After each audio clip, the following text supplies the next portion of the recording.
Right then, I am going to take you through the subject analysis overview table. Let's head there now. I've got a 4-year exam grade point trend on, and that can be for a monitoring point as well. It doesn't have to be an exam grade point, but I've done this so that you can see all of my curriculum, and I've got some GCSEs down there as well and some BTECs. So what I'm looking at is I'm looking at my curriculum, and I am looking at a 4-year exam grade point trend, as I said, and I am seeing colours. So I've got entries and score and grade column for each. Now the entries speak for themselves until you get down to BTEC, and just remember that a dip would be double the number of students. So there's 20 students there, for example. If it's an X dip, then it's triple. The GCSEs are all as the A level, so sort of single entries there, unless it's double award science. Combined science. So what we've got is we've got the ability to look at our grade. So you know, the scores are how the expected points and the actual points marry up to each other. There's the Alps methodology video goes through all of this, so do have a look at that if you want to know more about these scores. The grade is an individual indicator grade for that subject, hence the reason why you've got some scores that are higher that result in lower grades, because they're all individual for the subjects. The methodology video takes you through all of that.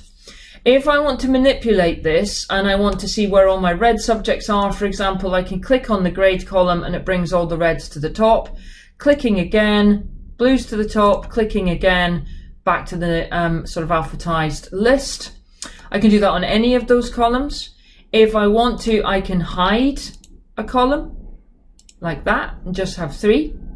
I can also do exporting from this table. I can export to Excel, and I can export to a PDF, which gives me all my subject pages. I can add teaching sets to this, so I can toggle that button on and put on the teaching sets, for the final grade point there, so that's just the 2021, because obviously teaching sets change over the academic year, so I can only see that for my main grade point, which is the one shown there.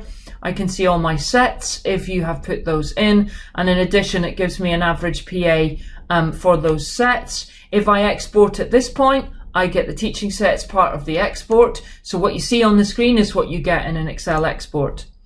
I can also use this table to apply any comparisons. Those are my standard Alps comparisons down to SEND, and then I've got some custom comparisons on the bottom half of that table. Let's add a gender. The gender will show as 2 sliders, which I then can collapse like that. And expand, but if I want to see them side by side, I can show in one table and I can see them nicely sat alongside each other, so I can look at my gaps. I think that's it for the subject table. Hopefully that makes sense. Oh, one last thing. You can change the qualifications that you've got on by the drop down here. If you just want to see Key Stage 4, I suggest the easiest thing to do is just to click them all off and click Key Stage 4 back on again. Okay, that's it for me. I hope that was helpful. Thank you very much.